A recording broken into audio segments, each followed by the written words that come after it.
Hello friend, आज से हम क्लास 9th की भूगोल यानी कि जियोग्राफी की चैप्टर 1 से लेकर चैप्टर लास्ट तक ले एक एक करके उनका प्ले लिस्ट तैयार करेंगे।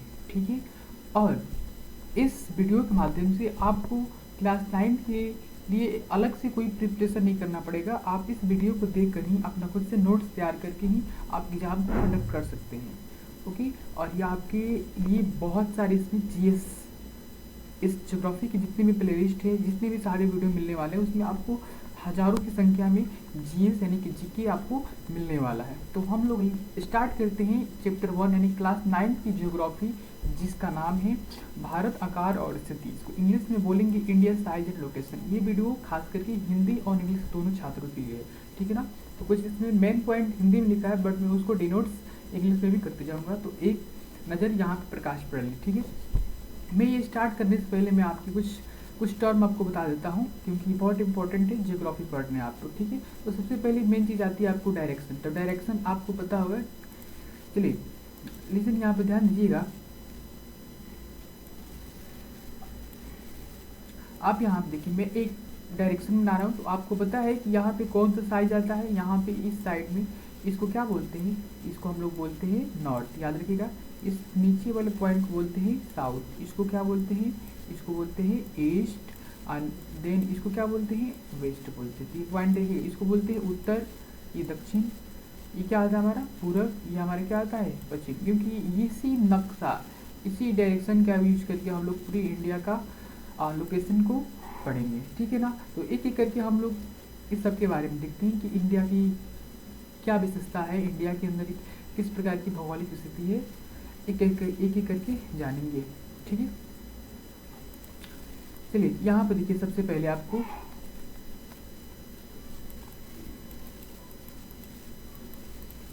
यहाँ पे देखिए लिखा है जनसंख्या। ठीक है ना। इंडिया की हम जनसंख्या की सबसे पहले बात करें। अच्छा बताइए, जनसंख्या का मतलब क्या होता है। देखिए, जनसंख्या का मतलब होता है कि किसी एक क्षेत्र में रहने वाले लोगों की संख्या। ठीक है। कि उस एरिया में, उस क्षेत्र में लोग कितने लोग रह रहे हैं। ठीक है ना। तो उसको बोल देंगे हम लोग जनसंख्या, यानी कि उसमें सेंसस होता है, इसको इंग्लिश में बोलते हैं सेंसस। ओके। देखिए, तो बात करेंगे हम लोग सेंसस कितना है, तो 2000 यानी कि 11 की जनगणना, जब 2011 में जनगणना हुआ था हमारे देश के अंदर, यानी कि सेंसस हुआ था, उस समय भारत की जनसंख्या कितनी थी, टोटल 121 करोड़ थी। लेकिन वर्तमान अभी तो चल रहा है कितना, 2023 चल रहा है, यानी टोटल आप कितने साल हो गए, कम से कम 12 साल के ऊपर हो गया। तब अब अभी फिलहाल हमारे देश के अंदर जो जनसंख्या है वो लगभग 140 करोड़ के ऊपर है। ठीक है ना। तो ये पॉइंट याद रखिएगा, कितना है, 140 करोड़ के ऊपर है हमारे देश की जनसंख्या। ठीक है ना। अब बात करें जनसंख्या कितने सालों के बाद होती है, तो आपको पता है कि जो जनसंख्या होती है हमारे देश के अंदर 10 सालों के बाद कंडक्ट कराई जाती है।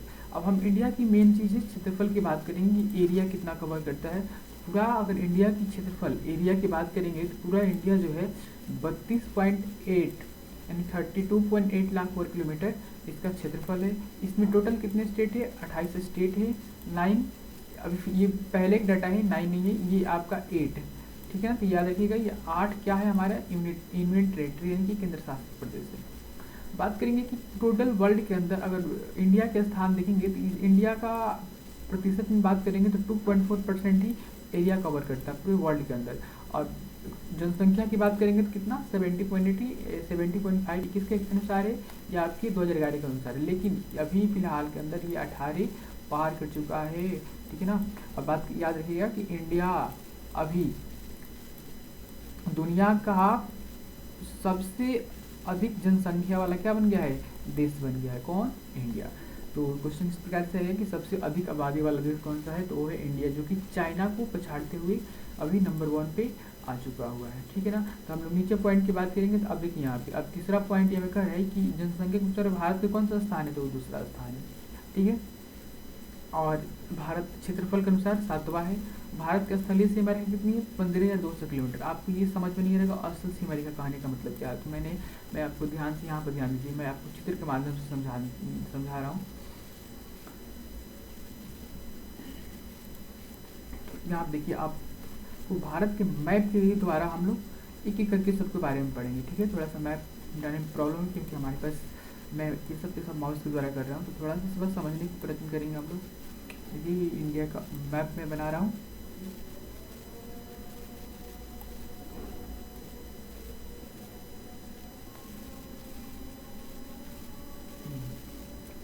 ये लीजिए, देखिए ये कह रहा है कि असल सीमा रेखा की लंबाई कितनी है। देखिए असल सीमा रेखा कहने का मतलब क्या है कि वैसे एरिया जो भूमि से लगा होता है, भूमि से बना होता है, उसको असली सीमा बोलेंगे।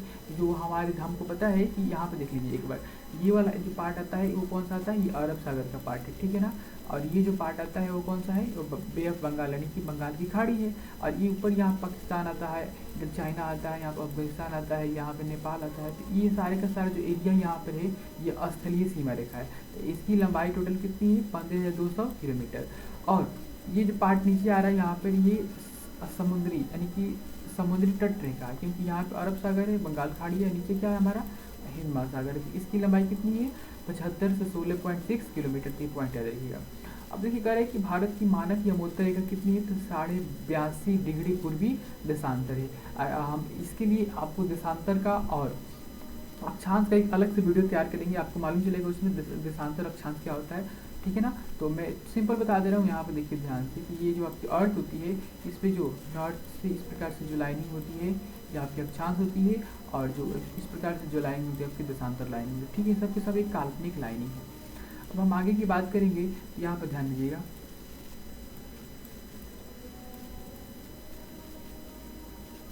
अब देखिए मैं इसको थोड़ा इरेज कर देता हूँ।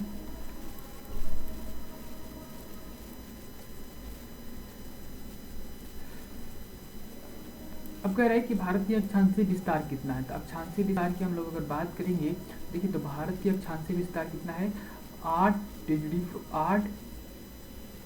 4 सेंटीग्रेड उत्तरी अक्षांश से 37 डिग्री 4 6 उत्तरी अक्षांश तक। और इसका देशांतरीय विस्तार कितना है, 68 डिग्री 4 सेंटीग्रेड पूर्वी देशांतर से लेकर के 97.97 डिग्री 25 मिनट यानी पूर्वी देशांतर तक।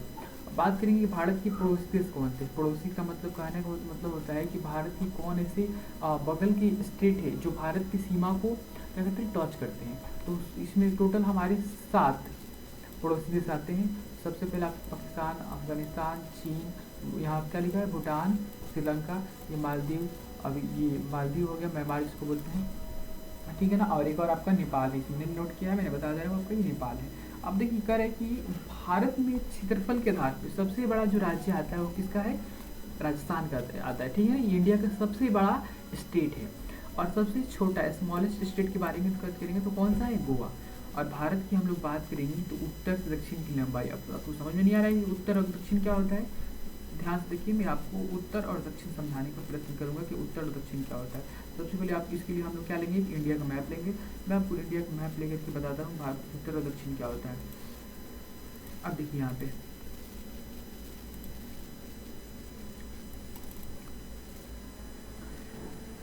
ये आपको ये इंडिया का मैप है, ओके। अब इस इंडिया के मैप में आप यहाँ पे देखिएगा, ये जो पॉइंट यहाँ से यहाँ तक है ये टोटल आपका कितना, 3214 किलोमीटर, ठीक है ना। अब यहाँ पे देखिए, अब ये लाइनिंग जो इधर से आती है इसको मैंने बोला क्या, ये नॉर्थ लाइन है, ये साउथ लाइन है, ये ईस्ट और ये क्या है, वेस्ट, ये वेस्ट लाइन है। तो वेस्ट टू ईस्ट इसकी कितनी है, 2933 किलोमीटर है, ठीक है ना। तो कुछ जगह की बताइए कि उत्तर दक्षिण की लंबाई कितनी है, तो 32 से 14, और वेस्ट वेस्ट में पूरब से पश्चिम कितनी है, तो कितनी है, 29 से 33 किलोमीटर। तो वही वाला यहाँ पर टर्म यहाँ पे लिखा हुआ था जो आपको समझ में नहीं आ रहा था, आपको यहाँ पे दिखा रहा हूँ। देखिए यहाँ पे दिया हुआ है ना, 32 से 14 और 29 से कितना, 33 किलोमीटर। कह रहा है कि कर्क रेखा, कर्क रेखा के बारे में हम एक बार सबसे पहले आपको बता दें कि कर्क रेखा क्या होता है, ठीक है।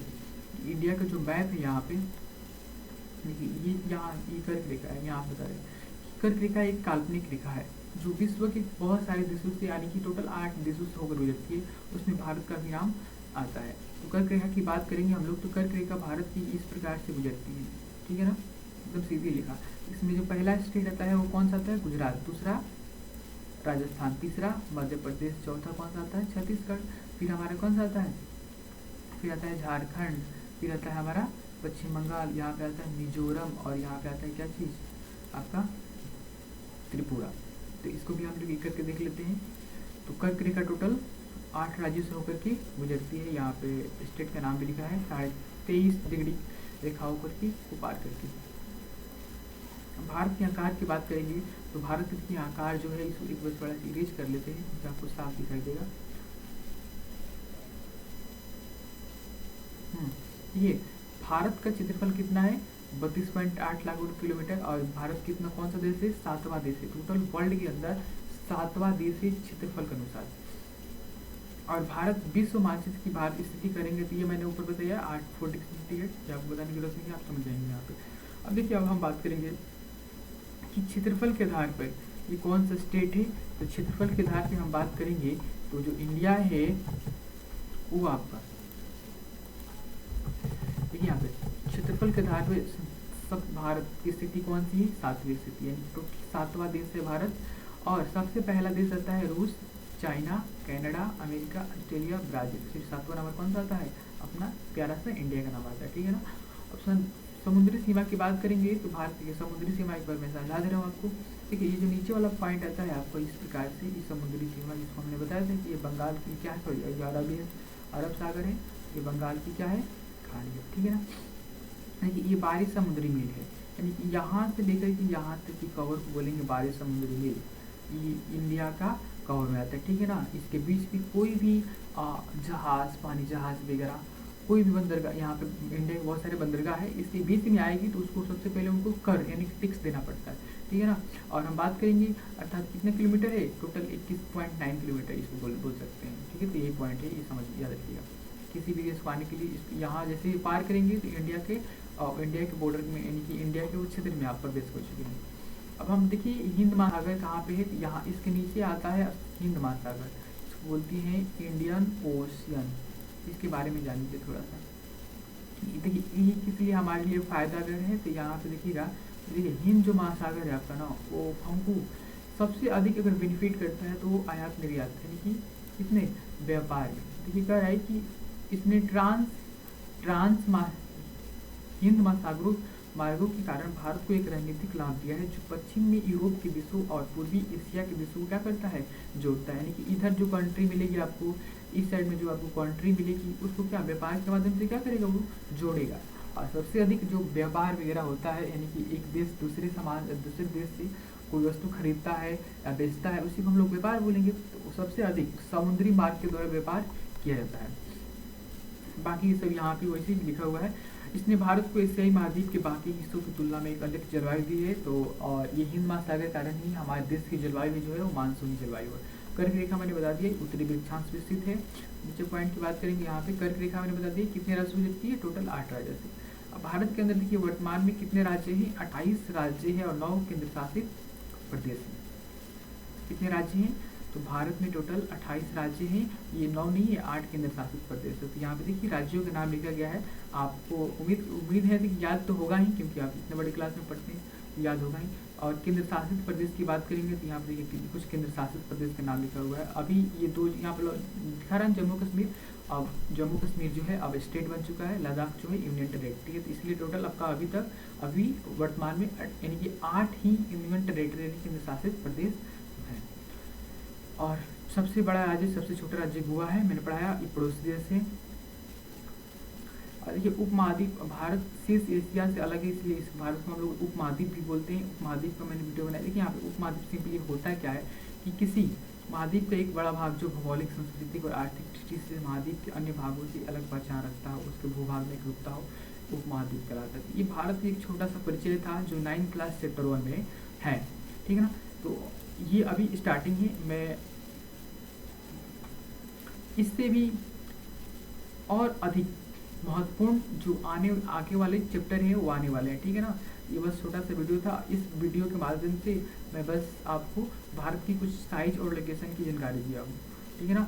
आने वाली जो वीडियो है उसमें आपको विभिन्न प्रकार की आयाम से, यानी कि आप 9 क्लास की पढ़ेंगे तो उसके साथ ही आपको 11, 12 के भी कुछ मेन पॉइंट को इसमें हम लोग कवर करेंगे। यानी कि 11 क्लास का भी और 12 क्लास का जो ज्योग्राफी है उसमें जो मेन पॉइंट है हम फिजिकल ज्योग्राफी यानी कि 9 क्लास के अंदर जो कवर कर लेंगे, ताकि आपको आगे पढ़ने में भी दिक्कत नहीं होगी, ठीक है। तो आपसे बस एक रिक्वेस्ट है कि आप अपने दोस्तों के साथ इस वीडियो को शेयर कीजिए कि जितना ज़्यादा हो सके, ताकि हमको और ही पढ़ाने में मजा आए, आपको पढ़ने में और ही मजा आए, ठीक है। तो आप अपने दोस्तों के साथ चैनल के माध्यम से बोलिए और हो सके तो लाइक कीजिए। हो सके क्या, आप तो करते ही, हमको पता है, लाइक कीजिए, शेयर कीजिए, ठीक है। थैंक यू, मिलते हैं अगली वीडियो में, तब तक के लिए